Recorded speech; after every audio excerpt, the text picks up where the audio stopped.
Next one వచ్చేసి మనము ఈ యొక్క సోషియో కల్చరల్ మూమెంట్లో socio cultural movements socio cultural movements మరి సామాజిక సాంస్కృతిక ఉద్యమాల్లో మనకి ఏమేమి టాపిక్స్ ఉంటాయంటే దీంట్లో మనకి బ్రహ్మ సమాజం అనేది ఉంటుంది. అంటే సోషియో కల్చరల్ మూమెంట్ అనేది ఎట్లా స్టార్ట్ అయిందంటే ఒకసారి కానీ మన బ్యాక్గ్రౌండ్ చెక్ చేసుకుంటే మనకి ఈ యొక్క సొసైటీలోని మూఢనమ్మకాలు అవ్వచ్చు, ఈ యొక్క సాంఘిక దురాచారాలు అవ్వచ్చు. ఈ సొసైటీలో మూఢనమ్మకాలు సాంఘిక దురాచారాల మీద మొట్టమొదటిసారిగా వీటి మీద ఫైట్ చేసిన వ్యక్తి ఎవరు సార్ అంటే రాజా రామ్మోహన్ రాయ్. అందుకే అతన్ని ఏమంటారంటే భారతదేశ సాంఘిక సాంస్కృతిక ఉద్యమ పితామహుడు లేదా ఫాదర్ ఆఫ్ ఇండియన్ రినైజెన్సీ అని చెప్పేసి పిలుస్తారు. మరి ఈ టాపిక్ లో మనం అనలైజ్ చేయాల్సింది ఏంటంటే ఇక్కడ సింపుల్ గా మీరు గుర్తుపెట్టుకోవడానికి ఎగ్జామ్ పాయింట్ ఆఫ్ లో ఫస్ట్ వన్ వచ్చేసి నేమ్ ఆఫ్ ది సమాజ్ అని పెట్టండి. నేమ్ ఆఫ్ ది సమాజ్ అని చెప్పేసి ఒక కోలంలో, నెక్స్ట్ వచ్చేసి ఇయర్ ఆఫ్ ది ఫార్మేషన్ అని ఒక కోలంలో పెట్టండి. నెక్స్ట్ వన్ వచ్చేసి ప్లేస్ లేదా హెడ్ క్వార్టర్, మరి ఏ ప్లేస్ లేదా ఎక్కడ హెడ్ క్వార్టర్ అని చెప్పేసి ఒక ప్లేస్ లో పెట్టండి. నెక్స్ట్ వన్ వచ్చేసి ఫౌండర్ అని చెప్పేసి ఒక కోలంలో పెట్టండి. సింపుల్ గా మనం చదువుకోవడానికి ఈజీగా ఉండాలని చెప్పేసి ఇలాంటి మెథడ్స్ తీసుకొస్తారు. మరి నేమ్ ఆఫ్ ది సమాజ్ ఏంటంటే క్రొనలాజికల్ ఆర్డర్లోనే చెప్తాను. ఫస్ట్ వన్ ఈజ్ బ్రహ్మ సమాజ్. బ్రహ్మ సమాజ్. మరి ఈ బ్రహ్మ సమాజ్ అనే దాన్ని 1828లో మనకి కలకత్తా కేంద్రంగా చూడండి, 1828లో కలకత్తా కేంద్రంగా రాజా రామ్మోహన్ రాయ్ గారు ప్రారంభించడం అనేది జరిగింది. ఓకేనా. నెక్స్ట్ వన్ వచ్చేసి మనకి వేద సమాజ్. ఈ వేద సమాజ్ అనే దాన్ని మనకి 1864లో మద్రాస్ కేంద్రంగా సుబ్బరాయ శెట్టి, ఎవరంటే మనకి సుబ్బరాయ శెట్టి, ఎవరు స్టార్ట్ చేశారంటే సుబ్బరాయ శెట్టి అని చెప్పేసి మాట్లాడుకుంటాం.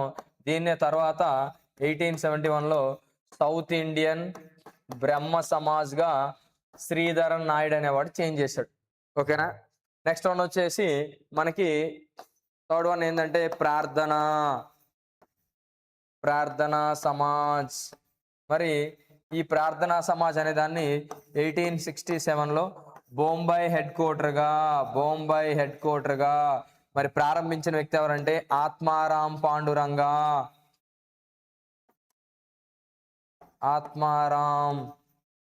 పాండురంగా లేదా పాండురంగడు.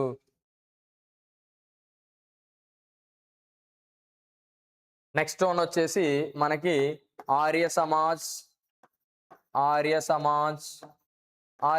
అనే దాన్ని 1875లో ఏప్రిల్ 10th మరి స్టార్టింగ్ లో బొంబాయి హెడ్ క్వార్టర్, తర్వాత దీన్ని లాహోర్ హెడ్ క్వార్టర్ కి చేంజ్ చేస్తారు. మరి దీన్ని ఎవరంటే దయానంద సరస్వతి గారు. దీన్ని ప్రారంభించిన వ్యక్తి ఎవరంటే దయానంద సరస్వతి గారు. మరి నెక్స్ట్ వన్ వచ్చేసి మనకి థియోసాఫికల్ దివ్య జ్ఞాన సమాజం అంటారు. థియోసాఫికల్ సొసైటీ అంటే దివ్య జ్ఞాన సమాజం అని అంటారు. మరి దీన్ని 1875 అరౌండ్ డిసెంబర్ లాస్ట్ టైంలో దీన్ని న్యూయార్క్ లో స్థాపిస్తారు. న్యూయార్క్ హెడ్ క్వార్టర్ ఎక్కడంటే న్యూయార్క్ మనకి అమెరికాలో ఉంది. మరి దీని యొక్క ఫౌండర్ ఎవరంటే సింపుల్ గా చెప్పాలంటే హెచ్పి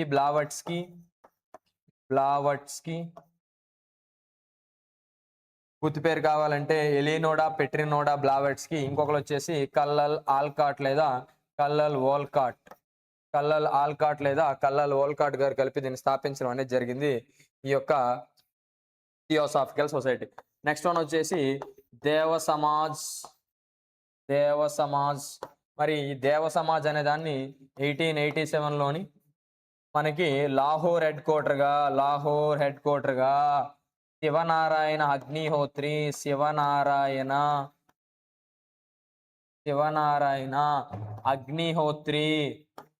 అగ్నిహోత్రి అనేవాడు ప్రారంభించడం జరిగింది.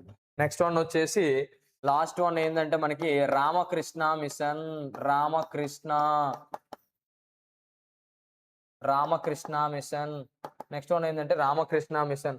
ఈ రామకృష్ణ మిషన్ అనే దాన్ని 1897లో బేలూరు కేంద్రంగా, బేలూరు హెడ్ క్వార్టర్గా స్వామి వివేకానంద గారు, స్వామి వివేకానంద గారు స్టార్ట్ చేయడం అనేది జరిగింది.